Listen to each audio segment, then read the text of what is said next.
اپنی اولاد کو بھی حکم مت دو کہ نافرمانی کا گناہ اس پر لازم آ جائے، مشورہ دو، یہ میرا مشورہ ہے کہ تم ایسا کرو. پھر اگر وہ نہیں مانتا تو مشورے کا پر عمل واجب نہیں، اور اگر حکم دیتا ہے ایسا کر لو، وہ نہیں کرتا تو گنہگار ہے. حضرت علی رضی اللہ تعالیٰ عنہ سے آپ نے فرمایا کہ اس شخص کو جگا دو جو سو رہا ہے نماز کے لیے.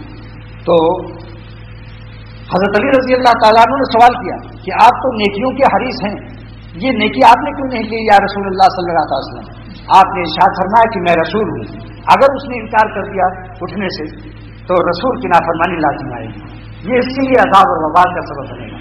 تم امتی ہو، تمہارا انکار سے اس کو ایسا وبال نہیں آئے گا. کیا بات ہے، شفقت ہے، اس کا نام رحمت ہے. مشائخ کے لیے ضروری ہے کہ اپنے مریدین کے ساتھ اس درجے شفقت و محبت کا معاملہ کریں کہ ان کے قلب میں ان کی محبوبیت اور اتر جائے.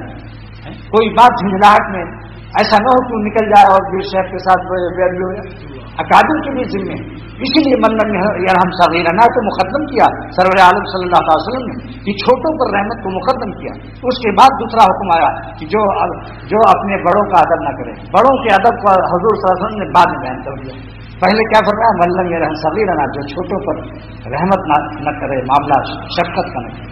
اس کی اہمیت. ایک عالم صاحب نے مجھ سے شکایت کی کہ صاحب محلے والے میرا اکرام نہیں کرتے، مجھ سے الفت نہیں کرتے، ہر آدمی کا خون سفید ہو گیا ہے.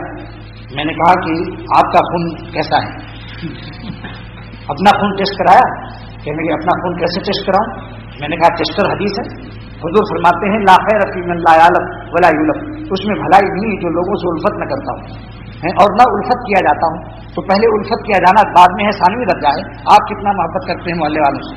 تب وہاں سے کہنے لگا آج تم نے آنکھیں کھول دی میری، واقعی ہمارا ہی قصور ہے، ہم لوگوں سے کنارہ کش رہتے ہیں. اگر حدیث میں جو آگے پیچھے الفاظ ہیں اس میں بڑے راز ہیں کہ پہلے تم اپنی محبت و الفت پیش کرو امت کو، تو جب آپ محبت سے پیش آئیں گے آپ پہلے سلام کریں گے. حدیث میں ہے جو پہلے سلام کرتا ہے کبر سے بری، یعنی بارگاہ رسالت سے اس کو سند مل رہی ہے، تکبر سے نجات ہے. جو البادی بالسلام بری من الکبر الذی بدا بالسلام، یہ مطلب ہوا کیونکہ الف لام داخل ہوتا ہے اسم فاعل فرمانے میں، الذی کے ہوتا ہے عربی قواعد کے لحاظ سے، یعنی جو سلام نے پہل کر دیا اس کو کبر سے نجات کی سند مل رہی ہے. کہاں سے؟ بارگاہ رسالت صلی اللہ علیہ وسلم.